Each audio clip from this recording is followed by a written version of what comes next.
part 7 of the Dusting Powder Academy. Today we're going to tackle bowls, jars, and containers that you put your dusting powders in, and why it's more important than just a pretty aesthetic. If you're seeing this for the first time, my name is Bee. I am the owner and founder of Bee Enchant Perfume Dusting Powders and the originator of Dusting Powder TikTok. And if you've been watching me for years, you know I have tons of bowls and accessories. I have been utilizing dusting powder for over 40 years, and we have been creating them professionally for over a decade. So let's get into it. We're going to use this bowl as an example. Now, how you store your powders is just as important as how you store your perfumes. Heat, humidity, bright lights, all of those things affect your powder, just like it affects your perfumes. So you don't want to keep them in a bathroom. You want to store your fragrance in a nice, dry place. That's why your grandmas typically had it on their dressers. And when you start utilizing the accessories with dusting powders, and there are so many in this beautiful world of powdering, you have to look at it differently than you do when you're using a body powder and you're pouring it out of a bottle. That packaging is purposeful. Why? Because it keeps down contamination. Let's get into it. Typical body powders come in containers like this for a reason, because you can open and close the top, and you can literally sprinkle. It's usually called a shower powder or a body powder. It's a more drying powder. You can sprinkle it into your areas, but it's keeping contamination out because you close it when you're done with it, right? Then you had your true dusting powders, right? Our vintage dusting powders that we talk about. They usually came in a container like this, and they have a puff with them. Here's another vintage. It has a puff with them. Why? Because the experience was meant to be completely different from a body powder to a dusting powder. But all powder that you're transferring to a container should be treated the same. Y'all got me running up and down these stairs so that I can show you. So let me show you how it should be stored.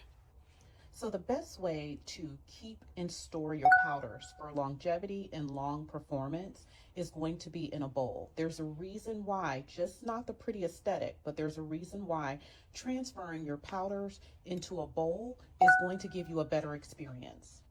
Storing and usage are two different things. So this one is Bee Goddess. You guys know it's one of the girls' favorites. It is an inspiration of Burberry Goddess. And I'm just going to take a little bit of this and put inside my bowl. Again, a little bit. What you're going to use on a regular basis. Then you're just going to take enough that, again, you're going to use on your regular usage. And you're going to put just a little bit. I typically just put enough in my bowl that I'm going to use for a couple of days, and then I leave the rest in the container.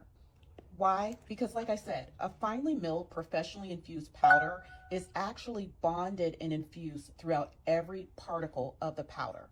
This and this and this is going to give the same result.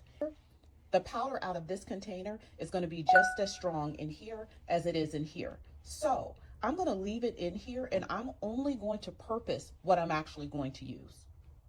Now, I go between application with a powder puff and a powder brush. And also, you guys have seen my lollipop spreader puffs.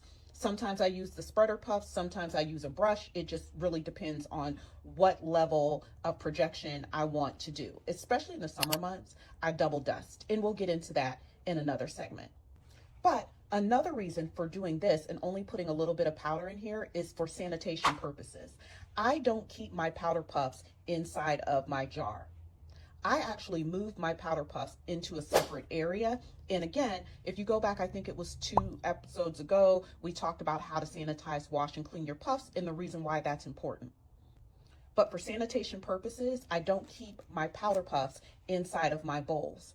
I'm actually keeping those puffs clean, free of bacteria and anything that's floating around. Now again, because this is a professionally infused powder, the infusement process has already been done. So when you girls are adding oil and so on to products, that's the reason why some of the girls are experiencing bad results as far as mold and things, because you're putting something wet in a dry product and you're not formulating it correctly. But with these powders, because they're dry, you're not going to have that issue. So what did we learn today? Don't fill your powder bowls up to the top. Don't keep your powder puffs inside of the bowl long term. Make sure you're washing and you're cleaning and you're sanitizing your powder puffs. Switch them out just like you switch out your makeup brushes. Clean them just like you clean your makeup brushes. You wouldn't take a makeup brush and leave it sitting inside of a face powder or a foundation.